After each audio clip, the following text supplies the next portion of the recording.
Hey y'all, welcome back to my channel. This is Chrissy T. I'm back with a recap of Love and Marriage Huntsville Season 6 Reunion Part 1.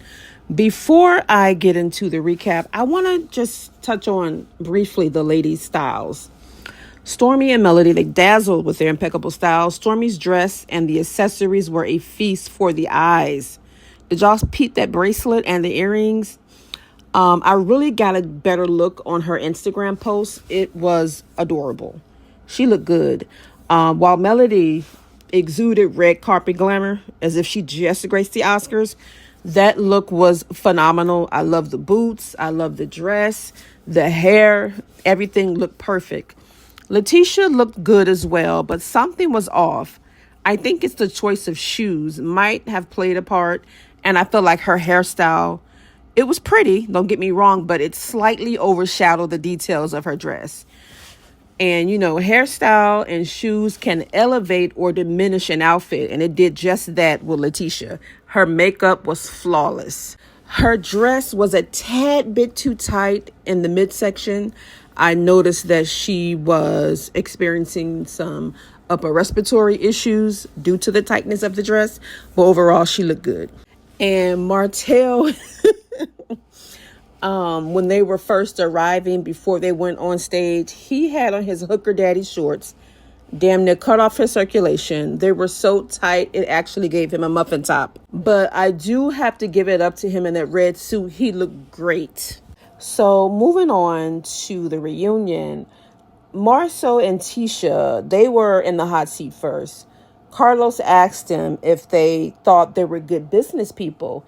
And, you know, despite their shady business acumen, Tisha said that the Black Expo was a success, regardless of the hate they received from the group. And Carlos asked her, well, who exactly was hating?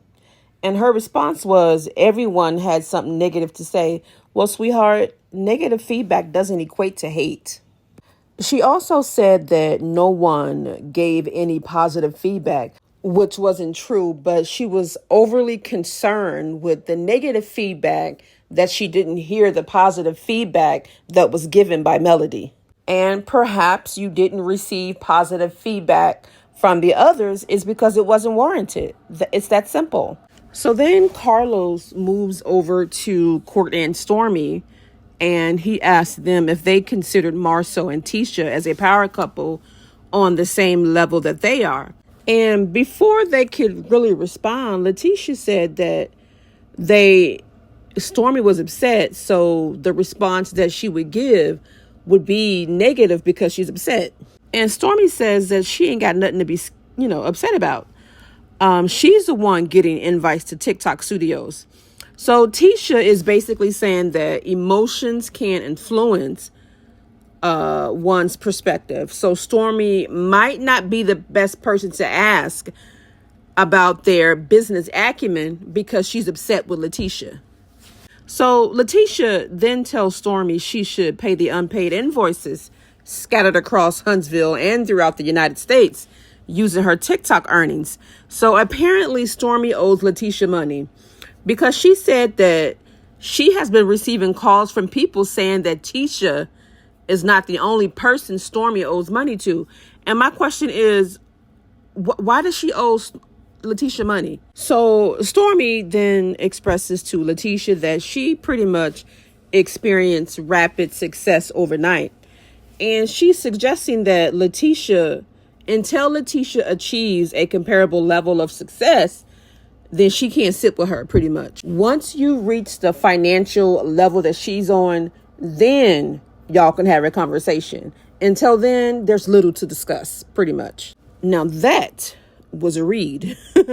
But Stormi didn't address the fact whether or not she owed Latisha money. So Stormi, do you owe Latisha money or no?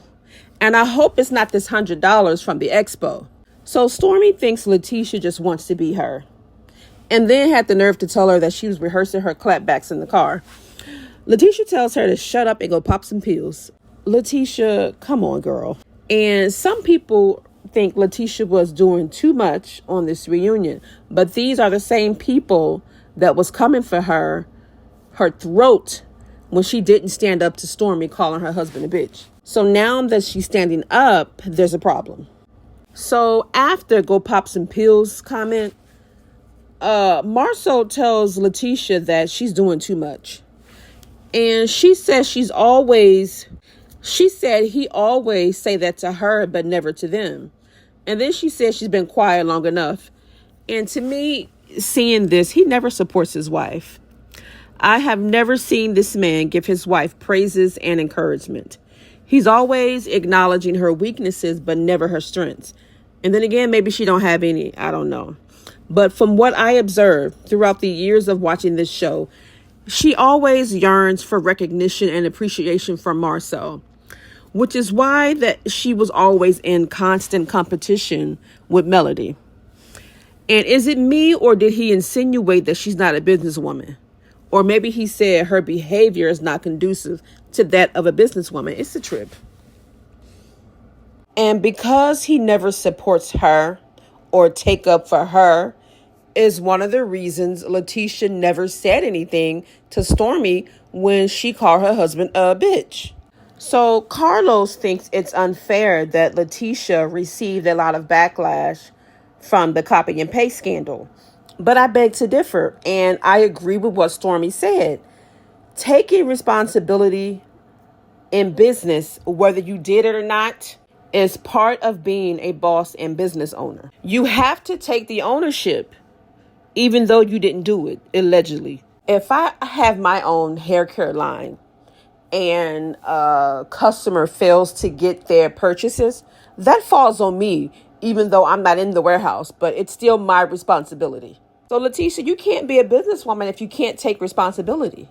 So then moving on to Maurice and Kimmi, his past actions resurface of him not protecting his wife.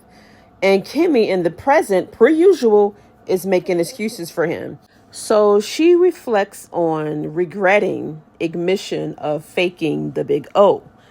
And some of the ladies open up sharing a common experience of having, at some point, faking it too. Melody says she had to fake it, and Martell says she a damn lie. So Melody said throughout their marriage, she faked the whole time, and Martell, damn. Oh my God, all these M's get me tongue-tied. So Martell is saying that Melody is lying. He said he performed well in bed and that Melody did have the big O and the kitty cat was purring and the bed sheets were wet. Who gonna tell him? Who was gonna tell Martell that just because the bed sheets are wet does not mean you handle business? So Melody explains that some women need true intimacy in order to get the big O. There must be a deep emotional and mental connection between both people. And I'm one of those women out there that requires a emotional connection to feel any type of sexual connection. I cannot have a strong attraction, a sexual attraction to someone until I first form an emotional bond with them. Melody says the lack of emotional and mental connection takes a toll on how your body responds, and she is 100% right. To some women. Other women can lay down with just about anybody and have the big O. And I ain't judging. So all the men exited the stage and the ladies remained, including First Lady Marceau Scott. So they did a flashback of the 100 ways Marceau was acting zesty and sassy this season. And everyone agreed that Marceau does insert himself in ladies' business. But Kimmi says that Marceau does that just about to anybody. Male or female, he gonna be in your business and insert himself. And Carlos asks Marceau if Stormi was warranted in calling him a bitch. And he said he was a little offended at first, but after Stormi explained that that is something that's very prevalent in their culture, once she explained that, he said he was no longer bothered by it. He was really being sarcastic. But Stormi still stands on the fact that Marceau is a bitch. So Carlos asked Latisha why she allowed Stormi to call Marceau a bitch. And Latisha said that it wasn't that she allowed her to do it. She said Stormi is a grown woman and She does what she wants. She can't dictate what comes out of her mouth. And then she said it makes her wonder what goes on in her household since she's so comfortable with calling another woman's husband a bitch. And she said that she feels sorry for Courtney, and then goes on to say, Courtney, blink twice if you need help. She was on one tonight. Let me tell you, she must have took Marceau's balls that been hanging on a coat rack because clearly he hasn't been using them, and now she got them. She got Marceau's balls in the palm of her hand because she was on one tonight. So Marceau suggests that Stormi's actions stem from insecurity and wanting extra camera time. And I agree that Stormi wants to establish a notable presence on the show, and her behavior at times is a bit exaggerated. Y'all remember when she wanted all the smoke with Destiny? So Stormi tells Marceau that she was well known before she stepped foot on the show, and said Marceau may want to Google her, and that their claim to fame, Marceau and Tisha, is this show. And I think both of their fame is related to this show because I didn't know who neither were. So it's fine if their claim to fame is from the show. I don't see a problem with that. So Latisha said that everyone on the panel are millionaires, and that's true. And with Latisha, Marceau, and Stormi, yes, they all are millionaires and they all have lawsuits. So to me, no, not any of them is in a position to talk about anybody's business, because Stormi gets bad feedback from customers and the Scotts have $5 million lawsuits, which we still haven't learned about this entire season. It was brushed right under the rug. And Stormi had the nerve to tell people on Instagram that the post office was stealing packages from customers. I'm like, come on, girl. So customers were not receiving their packages from ordering products from Stormi because she said the post office was opening the packages and taking the products. So now we go back to Latisha. Latisha went from wanting to be out there in the workforce, being a boss, to now wanting to be a stay-at-home mom. That threw Melody for a loop because Latisha at one point was telling Melody that she wanted to get back out there in the workforce. Latisha says she was brought up not to depend on a man and go out there and get your own coin, and that's why she decided to go back into the workforce. Marceau jokingly says that she came from a family of single strong women who he calls the Rogers, throwing shade at Melody. This man can't go without shade at Melody. It's like he gets a high from it. He likes to get her attention. I don't know. I think it's his way of saying he's interested in her. You want her attention that bad that you have to throw shade. It's giving sassy, just like she said. So Melody tells Marceau to uncross his legs and that he's always in people's business, and he is on the right panel with the ladies because he's sassier than she is. Notice he didn't say a word to Stormi until Courtney was off the panel. So Marceau's response and Latisha wanting to go back out in the workforce and now wanting to be a stay-at-home mom, Marceau said that his fear is that Latisha will become the successful person in the public eye but lose the most important things, which is her children. He says she can't focus on the kids and be present in their lives if she's always booked and busy. Once again, he's still throwing jabs at Melody. Melody says that she stays booked and busy while still being the primary parent in her kids' lives.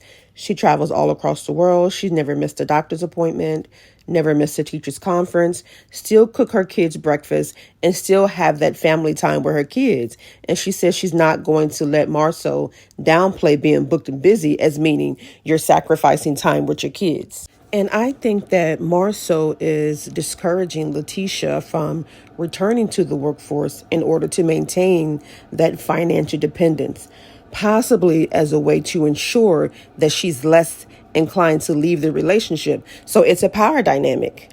And men use that all the time to their advantage. Some men gravitate towards women of lesser wealth due to the desire to control them. And I think that Marceau controls Latisha. Correct me if I'm wrong.